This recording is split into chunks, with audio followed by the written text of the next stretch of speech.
Football হিস্ট্রির যখন সবথেকে সেরা প্রেসিডেন্টগুলোর কথা বলা হবে তখন তাদের মধ্যে সবথেকে ওপরের সারিতে নাম রাখা হবে ফ্লোরেন্তিনো পেরেজের। আর পেরেজ সবসময় দেখিয়েছে তার আদর্শ, তার মেন্টালিটি, তার টিমকে পরিচালনা করার ভঙ্গিতে যে সে কতটা দক্ষ একজন প্রেসিডেন্ট। আর সবসময় কোনো ক্লাবের প্রেসিডেন্টের যদি তুলনা করা হয় তো সবসময় তাকে তুলনা করা হয় ফ্লোরেন্তিনো পেরেজের সঙ্গে।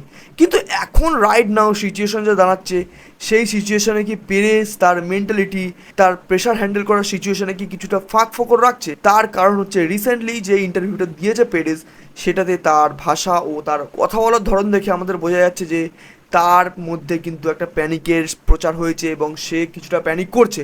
বিকজ পেরেজকে আমরা এত অ্যাগ্রেসিভভাবে কখনো ইন্টারভিউ দিতে সরাসরি দেখিনি। আর রিয়াল মাদ্রিদে এখন যা সিচুয়েশন চলছে, প্লেয়ারদের সঙ্গে প্লেয়ারদের মিল নেই, ম্যানেজারের সঙ্গে প্লেয়ারদের মিল নেই, প্লেয়ারদের মধ্যে মারামারি ফাটাফাটি চলছে, প্লেয়াররা একে অপরকে চড় মারতে ব্যস্ত, টিমের প্লেয়ারদের মধ্যে কারোর সঙ্গে কারোর কথা নেই, সেই জায়গায় দাঁড়িয়ে আর সামনে রিয়াল মাদ্রিদের ইলেকশন। সো পেরেজের পা কতটা শক্ত বা পেরেজ কতটা শক্তভাবে ইলেকশনে লড়বে, সেইখানে কিন্তু পেরেজকে এত অ্যাগ্রেসিভ সেটা স্পষ্ট বোঝা যায় যে পেরেজ তার স্পটটা কোনোভাবে হারাতে চায় না। এবং মাথার ওপর যখন খাড়া ঝোলে তখন মানুষ এতটা অ্যাগ্রেসিভ এবং এতটা ভোকাল হয়ে কিছুটা উল্টোপাল্টা এবং কিছুটা ডেসপারেট মন্তব্য দেয়। আর সেই মন্তব্যগুলো কিছুটা ডিবাং করার আমি চেষ্টা করব। আর ব্যাপারটা হচ্ছে রিয়াল মাদ্রিদ ফ্যান বেস কিন্তু খুব ইনোসেন্ট এবং খুব হার্ডকোর ফ্যান বেস। মানে রিয়াল মাদ্রিদ ফ্যান বেসদের মধ্যে যে মেন্টালিটি আছে যে উইনিং ইজ এভরিথিং। আর রাইট নাও 2 সিজন ধরে রিয়াল মাদ্রিদ কিন্তু ট্রফিলেস চলছে।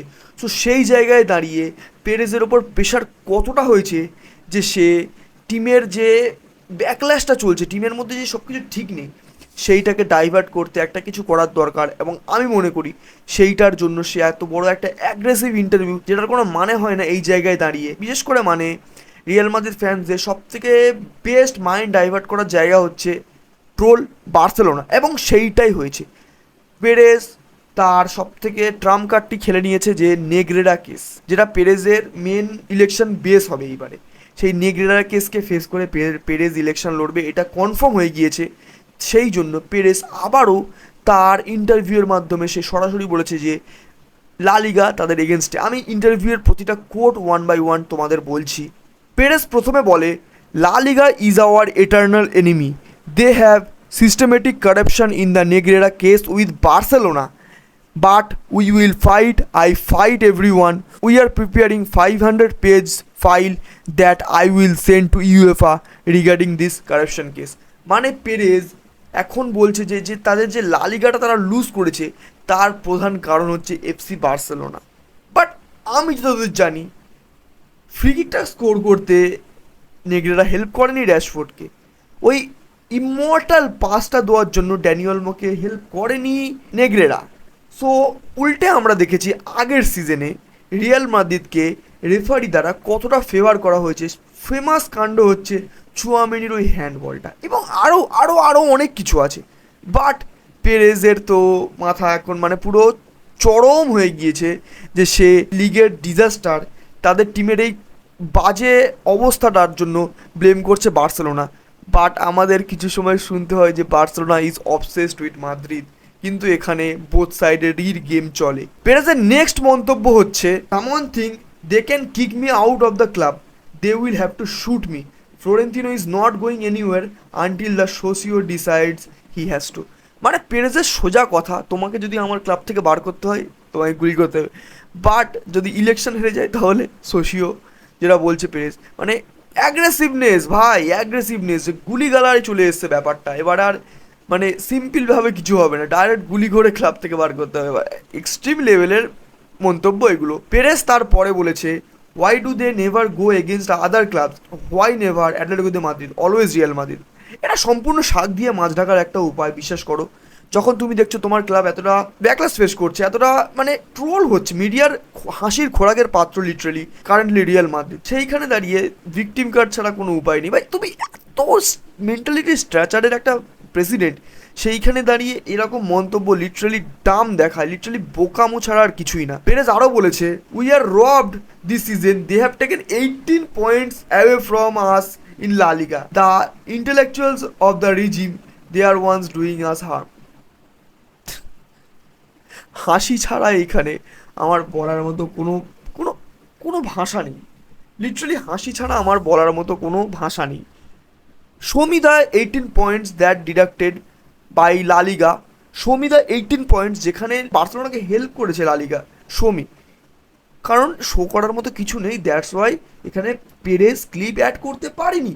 মানুষটা মানে এত ব্রেন রট হয়ে গেছে পেরেজের মাথায় যে এমন এমন মন্তব্য করতে হচ্ছে। আর পেরেজের সবথেকে ফানি মন্তব্যটা লেগেছে আমার, যে I only win 7 La Liga titles at Real Madrid, I should have won 14, they rob me of the 7 titles. বা এরকম, এটা যদি কোনো ফ্যান বলতো, এটা যদি কোনো আমার তোমার মতো ক্রিয়েটার বলতো, তাও মানা যায় ভাই।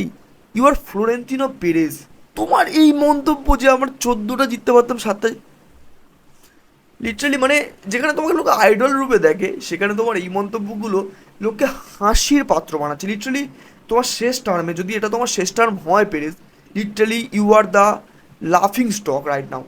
এই ইন্টারভিউটা দেখার পর লিটারালি রিয়াল মাদ্রিদ ফ্যানরা পর্যন্ত ব্যাকল্যাশ দিচ্ছে যে কী দরকার ছিল এই ইন্টারভিউটা, লিটারালি কী দরকার ছিল। মানে এই ইন্টারভিউটা একটাই মানে দেখায় ভাই, যে আমার ক্লাব শেষ, আমার ক্লাব খেয়, ব্যাক করবে, হোসে মরিনো আসবে, আলাদা ব্যাপার। অবশ্যই হোসে মরিনো আসলে রিয়াল মাদ্রিদের মেন্টালিটি ব্যাক করবে।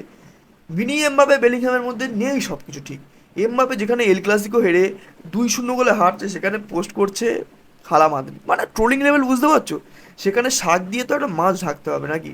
দ্যাটস ওয়াই পেরেজের এই ব্রেন রড মন্তব্যগুলো, আর কিছুই না। মাথা পাগল হয়ে গেলে যেরকম বয়সকালে মানুষের একটু মাথায় পাগল দেখায়, লিটারালি সেরকম দেখাচ্ছে ভাই পেরেজ। এখনও টাইম আছে, এখনও টাইম আছে। মরিনোকে আনো, ক্লাব ক্লাব লিটারালি রিবিল্ড হবে, ক্লাব লিটারালি স্ক্র্যাচ থেকে আবার বিল্ড করতে হবে। কিন্তু এই মন্তব্যগুলোর মাধ্যমে তুমি লিটারালি তোমার ক্লাবকে ট্রোলের পাত্র বানাচ্ছ, আর কিছুই না। দেখো, রিয়াল মাদ্রিদের একটা সিজন ট্রফিলেস গেলে সেটাই অনেক বড় ব্যাপার, কিন্তু এখানে দুটো সিজন যেহেতু রিয়াল মাদ্রিদ ট্রফিলেস চলে গেছে, এখানে পেরেজের হাতে আর কিছু নেই। পেরেজকে যে মাল্টিপারপাস স্টেডিয়াম বানিয়েছে, যে মাল্টি টাস্কিং স্টেডিয়াম বানিয়েছে, সেই স্টেডিয়ামের বার্নাবাউয়ের ছাদ থেকে এখন রিয়াল মাদ্রিদ প্লেয়ারদের কনফিডেন্স চলে গেছে। যে রিয়াল মাদ্রিদকে আমরা ক্লাসের জন্য প্রেস করতাম, যে রিয়াল মাদ্রিদকে আমরা ইউরোপিয়ান রয়্যালটি বলতাম, অবশ্যই তাদের ইউরোপিয়ান রয়্যালটির, এখনও তাদের ইউরোপিয়ান রয়্যালটি বলা হবে, বিকজ দে হ্যাভ 15 UCL, এটা ফ্যাক্ট। কিন্তু সেই ক্লাবে যখন প্লেয়াররা অ্যাক্ট করে একটা অ্যামেচিওর ক্লাবের থেকেও বাজেভাবে, যেখানে কোনো ক্লাস নেই, যেখানে কোনো প্লেয়ারদের মধ্যে কোঅর্ডিনেশন নেই, সেই জায়গায় দাঁড়িয়ে ক্লাবের প্রেসিডেন্টের এরকম অ্যাগ্রেসিভ হয়ে যাওয়াটা স্বাভাবিক। আই হোপ সো রিয়াল মাদ্রিদের কাছে এখনও টাইম আছে, তারা প্রপারলি ক্লাবটাকে রিবিল্ড করুক। I hope so Real Madrid একটা টাফ কম্পিটিশন দিক বার্সেলোনাকে, কারণ 2 সিজন পরপর লা লিগা যেতে রিয়াল মাদ্রিদ কখনোই চাইবে না যে বার্সেলোনা পরপর 3rd সিজন লা লিগা জিতুক। সো রিয়াল মাদ্রিদের এখন মেইন টার্গেট হবে তাদের টিমের ড্রেসিং রুমকে ঠিক করা, নট নেগ্রেরা কেসকে ফোকাস করা। Negreira is a myth, Negreira is a literally myth. যেখানে তিলকে তাল করা হয় সেটাই হচ্ছে নেগ্রেরা। যেখানে নিজের ক্লাবের ফেলিয়ারকে তোমার আউট ক্লাস করে তোমার নেগ্রেরাকে শো করতে হয়, সেখানেই বোঝা যায় যে তোমার টিম কতটা ফেলিয়ার। এবং 2 সিজন ট্রফিলেস যাওয়ার তোমার প্রধান কারণ নেগ্রেরা না, তোমার টিমের ফেলিয়ার, তোমার টিমের মেন্টালিটি, তোমার টিমের প্লেয়ারদের মধ্যে স্টাবারনেস।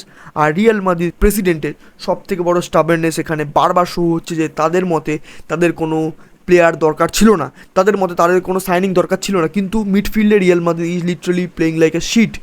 ভালভার্দের মতো প্লেয়ার, ভালভার্দের মতো ক্যাপ্টেন যেখানে টিমের প্লেয়ারের কাছে মার খাচ্ছে, টিমের প্লেয়ারের কাছে মার খেয়ে হসপিটালে ভর্তি হচ্ছে, তখন বুঝতে হবে যে টিমের অবস্থা কোনো মতেই ঠিক না। আই হোপ সো ভাই রিয়াল মাদ্রিদ ঠিক হোক ভাই। তোমরা যা করছো করো, এর মাঝখানে প্লিজ বার্সেলোনাকে এনো না।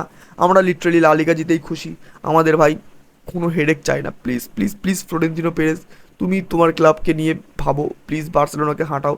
তোমরাও অবসেসড, আমরাও obsessed, we all are obsessed. ফ্যানরা বললে মানা যায়, কিন্তু একটা ক্লাবের প্রেসিডেন্টের কাছ থেকে এই অবসেশনওয়ালা জিনিসপত্রগুলো অ্যাটলিস্ট মানা যায় না। আর I hope so Real Madrid আবার কামব্যাক করুক। এই ছিল ভাই ফ্লোরেন্তিনো পেরেজের যে মাস্টার প্ল্যান, যে কীভাবে রিয়াল মাদ্রিদ ফ্যান্সদের মাইন্ড ডাইভার্ট করা যায়, যে একটা ফোকাস থেকে, যে রিয়াল মাদ্রিদ ক্লাবটা এখন সার্কাস থেকে, সেই জায়গা থেকে কী করে প্লেয়ারদের মাইন্ড ডাইভার্ট করে আমি একটা বার্সেলোনাকে ট্রোল করবো। আর আমার ফ্যানরা তো ভাই আছেই, বার্সেলোনা বললেই তারা একেবারে জানি না কী হয়ে যায় তাদের মধ্যে। সো তারা তো আছেই রিয়াল মাদ্রিদকে ব্যাক করার জন্য। আর পেরেজ বলবে আর ফ্যান বেস মানবে না, এটা কি হয়? সোশ্যাল মিডিয়াতে অলরেডি তারা আমরা প্রমাণ দেখতে পাচ্ছি যে পেরেজের এই ফালতু মন্তব্যে ফ্যান বেসরা কতটা ক্ষিপ্ত হয়ে গেছে। দুটো ফ্যান বেসের মধ্যে আবার ওয়ার চালু হয়েছে। আই হোপ সো পেরেজের ব্রেন ঠিক হোক, পেরেজ একটুখানি শান্ত হোক। সে best president of all time ছিল, আছে, আর অলওয়েজ থাকবে। Florentino Perez is literally the GOAT of president, কিন্তু তার এইসব মন্তব্য কখনোই মানে না। ভিডিও দেখার জন্য অসংখ্য ধন্যবাদ গাইজ, প্লিজ ভিডিওটি লাইক করে দেবে। আর no hate to anyone, we are rival not enemy, ভিসকাল বার্সা, হালা মাদ্রিদ, লেটস গো।